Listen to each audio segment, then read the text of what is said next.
Hello. कक्षा 11वीं अर्थशास्त्र में हम लोग अध्याय 16 पंचवर्षीय योजनाओं के सामान्य लक्ष्य का अध्ययन कर रहे हैं और इसके अंतर्गत हमने आर्थिक नियोजन और विकास योजनाओं का अर्थ देखा था, परिभाषा, विशेषताएं भी देखी।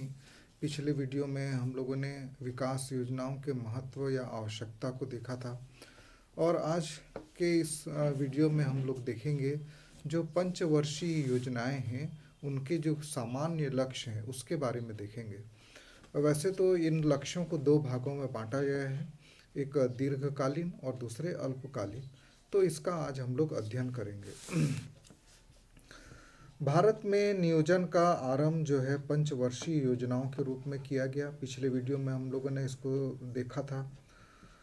भारत में पंचवर्षीय योजनाएं सुपरिभाषित उद्देश्यों को प्राप्त करने के लिए लागू की गई थीं और इन उद्देश्यों का वर्गीकरण सामान्यतः दीर्घकालीन तथा अल्पकालीन उद्देश्यों के रूप में किया जाता है। सभी पंचवर्षीय योजनाओं के जो दीर्घकालीन लक्ष्य सामान्य हैं, इसलिए इनका अध्ययन पंचवर्षीय योजनाओं के सामान्य लक्ष्य अथवा नियोजन के उद्देश्यों के रूप में किया जाता है। तो सबसे पहले हम लोग आज देखेंगे कि जो दीर्घकालीन लक्ष्य हैं या उद्देश्य हैं उनके बारे में देखेंगे और उसके बाद थोड़ा सा हम लोग अल्पकालीन लक्ष्य या उद्देश्य के बारे में भी जानने का प्रयास करेंगे, क्योंकि अल्पकालीन लक्ष्य जो हैं वो भी विशिष्ट होते हैं और उनका भी अध्ययन योजनाओं के अंतर्गत ही किया जाता है, इसलिए उसको हम लोग देखेंगे, अवश्य देखेंगे। तो सबसे पहले आज हम लोग दीर्घकालीन लक्ष्य या उद्देश्य के बारे में देखेंगे। भारत में जो नियोजन हुआ वो निम्नलिखित 5 दीर्घकालीन उद्देश्यों पर केंद्रित रहा। सबसे पहला था इकोनॉमिक ग्रोथ, या जिसको कि आर्थिक समृद्धि कहते हैं। और समृद्धि का अर्थ है कि देश में वस्तुओं और सेवाओं की उत्पादन क्षमता में वृद्धि। जब स्वतंत्रता हमको प्राप्त हुई तो उस समय वस्तुओं और सेवाओं का बहुत कम उत्पादन हो रहा था, जिसके कारण हमारा देश बहुत ही पिछड़ा हुआ था।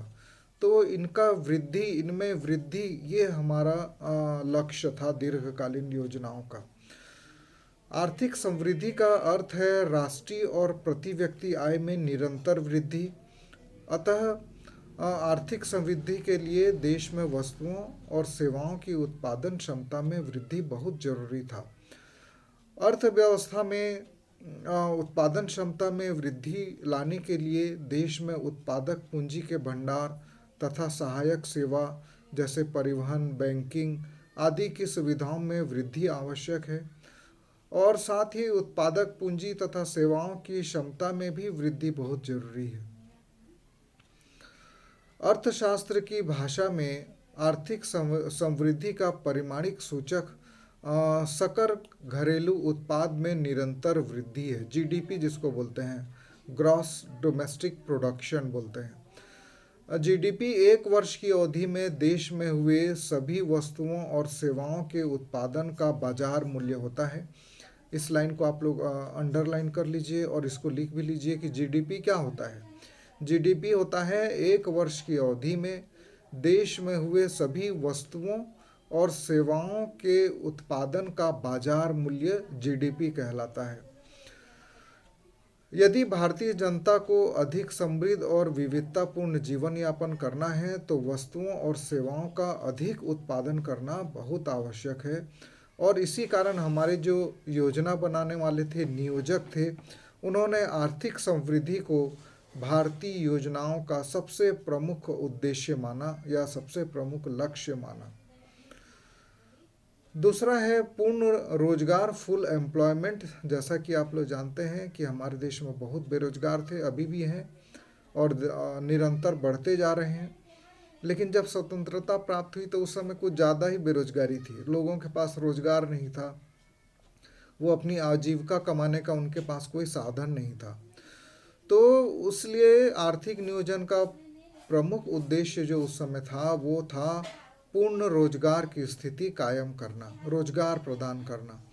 पूर्ण रोजगार की स्थिति उस स्थिति को बोलते हैं जिसमें सभी लोगों को काम मिलना चाहिए जो काम के योग्य हैं और जो प्रचलित मजदूरी दर पर काम करने के लिए तैयार भी हैं।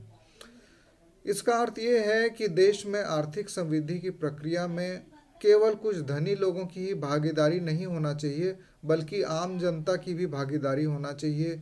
आम जनता भी बढ़ चढ़कर उसमें भाग लेना चाहिए। आर्थिक समृद्धि जो है वो रोजगार रहित नहीं होना चाहिए, जिससे कि आम जनता में निराशा, असंतोष, आतंकवाद जैसी बुराइयां जन्म हो जाती हैं यदि असंतोष होता है और बेरोजगारी रहती है।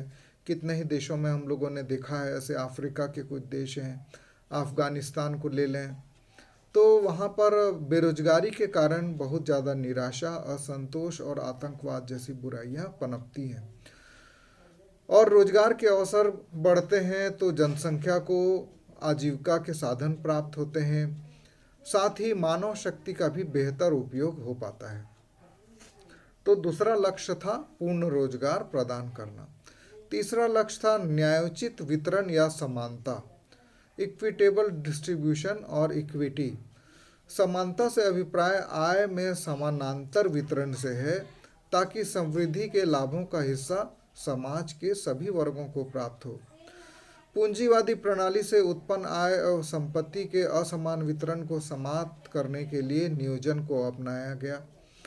समृद्धि के लाभ समाज के बड़े वर्ग तक पहुंचने चाहिए, जिससे कि आय का बंटवारा न्यायोचित हो सके। अर्थात क्या होता है, पूंजीवादी अर्थव्यवस्था का एक बहुत बड़ा दोष ये होता है कि जो पूंजीपति होते हैं वो और धनी होते जाते हैं, और जो जनता गरीब रहती है वो और गरीब होती जाती है। तो आर्थिक नियोजन का ये भी लक्ष्य था कि बड़े लोगों पर, धनी लोगों पर कर लगाया जाए और कर को आम जनता के हित में खर्च किया जाए, ताकि जो आय का वितरण है उसको कुछ हद तक समान किया जा सके।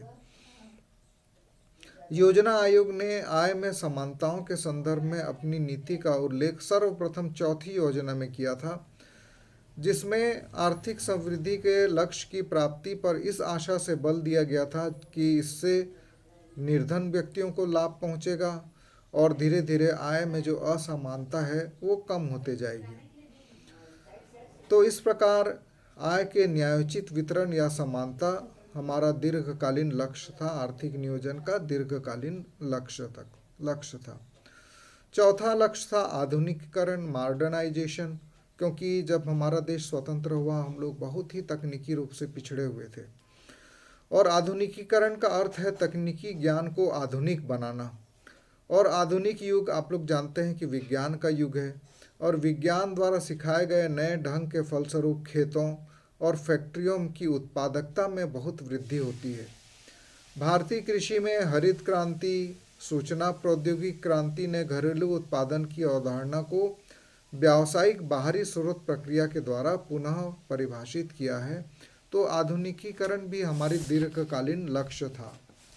उसके बाद आत्मनिर्भर, हमने देखा था कि हम लोग बहुत ही दूसरे देशों पर निर्भर थे तकनीक के मामले में, कृषि के मामले में, जबकि आत्मनिर्भरता का अर्थ होता है घरेलू सीमा के अंदर उत्पादित वस्तुओं अर्थात खाद्यान्न पर निर्भर रहना। पहली 7 पंचवर्षीय योजनाओं में इस लक्ष्य को प्राथमिकता दी गई, और इसका मूल उद्देश्य था कि उन चीज़ों के आयात से बचा जाए जिसका देश में ही उत्पादन संभव हो, ताकि भारत की जो दुर्बल अर्थव्यवस्था थी उसको शेष विश्व के राजनीतिक प्रभाव से सुरक्षित रखा जा सके। इसके अतिरिक्त यह भी भय था कि आयातित खाद्यान्न, विदेशी प्रौद्योगिकी और पूंजी पर निर्भरता कहीं हमारे देश की नीतियों में विदेशी हस्तक्षेप का कारण न बन जाए। और वैसा हुआ भी सन 1965 में, जब अमेरिका ने भारत को खाद्यान्न के निर्यात पर रोक लगाने की धमकी दी थी। इसके अल्पकालीन उद्देश्य भी होते हैं, और अल्पकालीन उद्देश्य समय की मांग के अनुसार प्रत्येक योजना के साथ बदलते रहते हैं। प्रथम पंचवर्षीय योजना का मुख्य उद्देश्य खाद्यान्न के अभाव को दूर करना था, कृषि में उत्पादन में वृद्धि करना था, और प्रथम योजना की प्राप्ति से उत्साहित होकर आयोजकों ने अपना ध्यान कृषि से हटाकर उद्योगों पर केंद्रित किया। दूसरी योजना का मुख्य उद्देश्य औद्योगिक उत्पादन में वृद्धि रखा गया। पहले योजना में कृषि में ध्यान दिया गया, दूसरे में औद्योगिक उत्पादन में वृद्धि रखा गया। तीसरी में फिर खाद्यान्न के उत्पादन में आत्मनिर्भरता को रखा गया। चौथी में कीमत स्थिरता तथा मानव शक्ति के उपयोग को रखा गया। पांचवी और छठवीं योजना में निर्धनता उन्मूलन और सातवीं योजना में रोजगार के अवसरों में वृद्धि को रखा गया। 10वीं योजना में जीवन की गुणवत्ता को बेहतर बनाने के लिए ध्यान दिया गया।